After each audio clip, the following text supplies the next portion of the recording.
για τη ΔΕΗ και συγκεκριμένα στο εσωτερικό της Νέας Δημοκρατίας μεταξύ Μαξίμου και του κυρίου Μεϊμαράκη, του Προέδρου της Βουλής, από χθες το βράδυ μέχρι αυτήν την ώρα που μιλάμε. Τα πράγματα είναι οριακά, έχουν φτάσει στο σημείο της βαθιάς ρήξης μεταξύ Μεϊμαράκη και Μαξίμου για το αν θα συγκληθεί ή όχι τελικά η Ολομέλεια για το δημοψήφισμα. Πάμε να δούμε το ρεπορτάζ και να πάω στους συναδέλφους μου.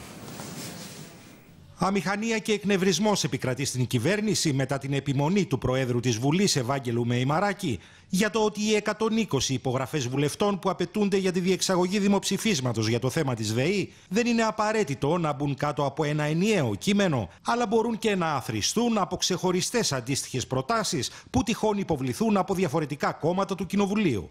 Η προσωπική μου άποψη είναι ότι θα μπορούσαν να αθροιστούν οι υπογραφές των βουλευτών, εφόσον σε όλες τις προτάσεις υπάρχει κοινό αίτημα. Θα μπορούσε μάλιστα να ανοίξει εκτάκτως η Ολομέλεια προκειμένου να γίνει η συζήτηση τώρα και όχι τον Οκτώβριο, από τη στιγμή που η κυβέρνηση δεν έχει να φοβηθεί τίποτα γιατί να δώσει επιχειρήματα στην αντιπολίτευση να την κατηγορεί. Σε περίπτωση που η άποψη του Προέδρου της Βουλής γίνει αποδεκτή από την κυβέρνηση, τότε το δημοψήφισμα για το μείζον θέμα της ΔΕΗ είναι κάτι παραπάνω από βέβαιο, καθώς οι υπογραφές γι' αυτό θα ξεπεράσουν κατά πολύ τις ελάχιστες ζητούμενες των 120, αφού είναι πολύ πιθανό να καταθέσει δική της πρόταση και η Χρυσή Αυγή. Η συγκεκριμένη τοποθέτηση όμως φαίνεται πως ευνηδίασε αλλά και έφερε σε τεράστια αμηχανία το περιβάλλον Μαξίμου, με δεδομένο ότι ο Ευάγγελος Μεϊμαράκης δεν θα μπορούσε να προβεί σε μια τέτοια ερμηνεία από μόνος του και χωρίς πρώτα να έχει συμβουλευτεί την επιστημονική ομάδα της Βουλής. Ο Ευάγγελος Βενιζέλος, ωστόσο, εκφράζοντας τη συνολική θέση της κυβέρνησης, επιχειρεί μια δική του ερμηνεία τελείως αντίθετη από εκείνη της Επιστημονικής Επιτροπής της Βουλής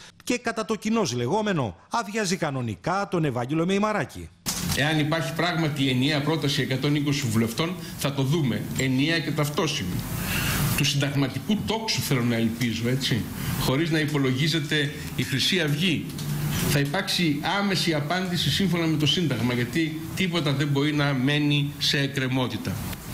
Και βέβαια πρέπει να αποσυνδέσουμε για λόγους θεσμικής σοβαρότητας και εθνικού συμφέροντος αυτή την προσπάθεια από την εκλογή του Πρόεδρου της Δημοκρατίας. Δεν θεωρώ ότι με άδειασε κανείς ούτε ότι πρέπει να ανασκευάσω κάτι. Έχω την άποψή μου, τη λέω, την ξαναλέω και δεν παίρνω πίσω τίποτα από όσα είπα χθες. Άλλωστε, εγώ δεν έχω πει ποτέ ότι αν δεν αλλάξει ένα άρθρο δεν ψηφίζω ένα νομοσχέδιο. Εγώ πιστεύω ότι αν συγκεντρωθούν οι 120 βουλευτές, η Βουλή πρέπει να ανοίξει τώρα για να γίνει συζήτηση και όχι να σερνόμαστε μέχρι τον Οκτώβριο. Σαν Βαγγέλη, σας λέω ότι δεν θέλω να έχω εκκρεμότητες γύρω από τη ΔΕΗ. Πρέπει να κλείσουν όλα τώρα. Οι τελευταίες εξελίξεις εμφανίζουν ιδιαίτερα ενισχυμένη την αξιωματική αντιπολίτευση, αφού σε κάθε περίπτωση, ανεξαρτήτως της όποιας εξέλιξης, έχει καταφέρει με το συγκεκριμένο τουλάχιστον μείζον θέμα της ΔΕΗ να δημιουργήσει τις συνθήκες ενός ενιαίου διακομματικού αντικυβερνητικού μετώπου, με ό,τι αυτό μπορεί να σημαίνει για την ευρύτερη του επιρροή και με το ζήτημα των πρόωρων εθνικών εκλογών να παραμένει πάντοτε ανοιχτό. Πάμε. Λίνα.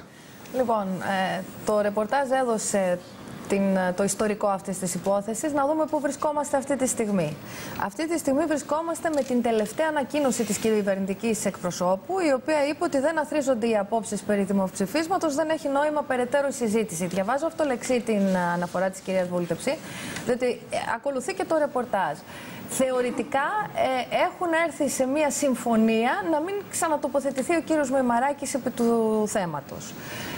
Και επιχειρούν να κλείσει κουβέντα. Η κουβέντα όμως... Ο κύριος Μεϊμαράκης μιλά ως πρόεδρος της Βουλής. Ο κύριος Μεϊμαράκης μίλησε ως Βαγγέλης. Με συγχωρείς, Άκη μου, διότι ο κύριος Μεϊμαράκης όταν άνοιξε την κουβέντα είπε ότι αυτά είναι τα δεδομένα, αλλά η άποψή μου ως Βαγγέλης είναι ότι αυτό και αυτό και αυτό.